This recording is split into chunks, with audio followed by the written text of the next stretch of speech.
Our brains are extraordinary. From an early age, we evolve thought processes, develop intelligence, build memories. Some liken the brain to a supercomputer. From childhood to adulthood, we pass through many milestones in life. But take away these functions with the veil of forgetfulness, and we begin to appreciate the loss of identity and fear associated with Alzheimer's. Alzheimer's disease is a condition which develops over 10 to 20 years. Many of those years are spent with a person unaware that they have the disease, but gradually it erodes a person's memory and their sense of identity. The global impacts to society is estimated to be over $1 trillion annually, and the number of people with Alzheimer's disease is expected to triple by the year 2050. It is estimated that nearly 1 in 5 people diagnosed with Alzheimer's disease are provided the wrong diagnosis, 1 in 4 in Parkinson's disease, and close to half in rarer neurodegenerative disease indications. At AC Immune, we are bridging this gap through development of targeted therapies as well as targeted diagnostics.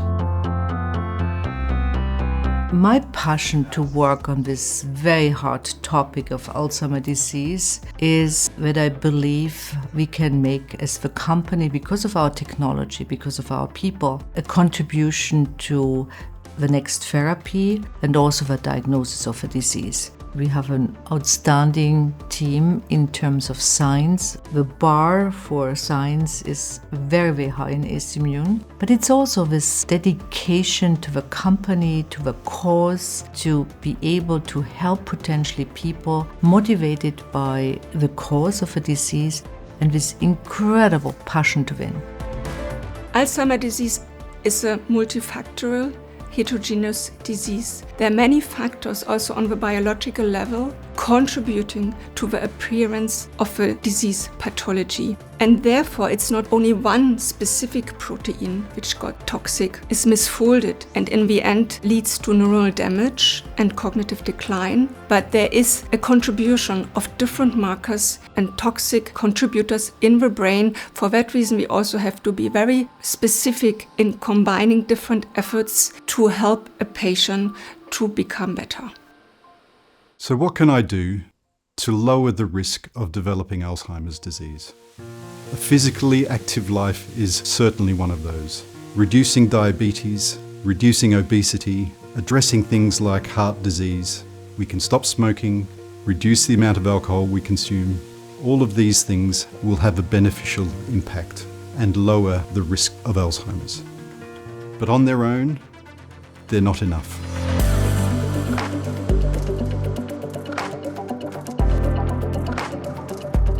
AC Immune has 2 core technologies. One is to make antibodies and active immunotherapy or vaccines. And the other one, a so-called Morphomer platform, to make small molecules. And both, and this is important, are actually generating molecules which can bind these toxic, misfolded, misshaped proteins which cause the neurodegenerative diseases such as Alzheimer, Parkinson, ALS, and others. Targeting neuroinflammation is important to prevent or reduce brain damage and neuronal loss caused by chronic inflammation. When in combination with other therapies such as those targeting amyloid beta or tau tangles, it could improve the efficacy of the therapy by ameliorating the overall brain health. Challenges include targeting the right pathways to control neuroinflammation without perturbing brain's physiological protective function, to efficaciously deliver molecules in the brain, and to balance safety with efficacy. The Morphomer platform is a collection of compounds which are designed to interact with misfolded protein in the brain. Therefore, the molecules that we make here at AC Immune are also designed to be brain penetrant. The small molecule at AC Immune bind to aggregated protein in the brain of Alzheimer's disease patient. If we're able to radiolabel those molecules, we will be able to detect the disease in the brain of those patients. Of course, we hope we'll be able to also use those molecules as a therapeutic agents to slow down the misfolding or the aggregation of the protein, or even to prevent it altogether. The liposomal technology we use at AC Immune gives the unique opportunity to generate antibodies that are able to recognize the protein when they are in their pathological state. The goal of an active immunotherapy is to trigger the patient's immune system to specifically recognize those aggregates, those abnormal clumps, and to remove it. It has the capacity to induce a highly specific immune response against the culprit, and therefore it is supposed to be highly effective and safe. The other aspect is that it induces a long-acting immune response, and this then results in fewer applications, which is then more convenient for the patient and also reduces the costs for the therapy.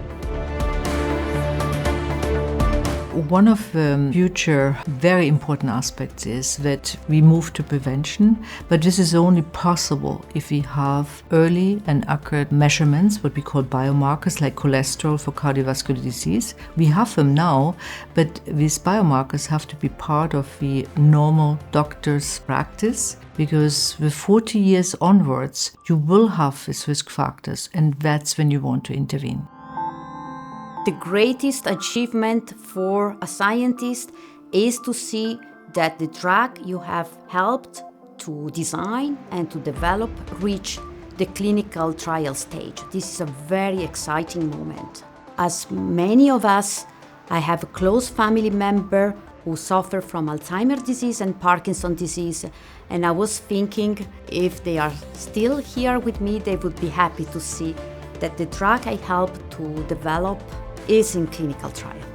We should be the last generation of being afraid to have Alzheimer. It should be the last generation where we have no effective treatment available for patients.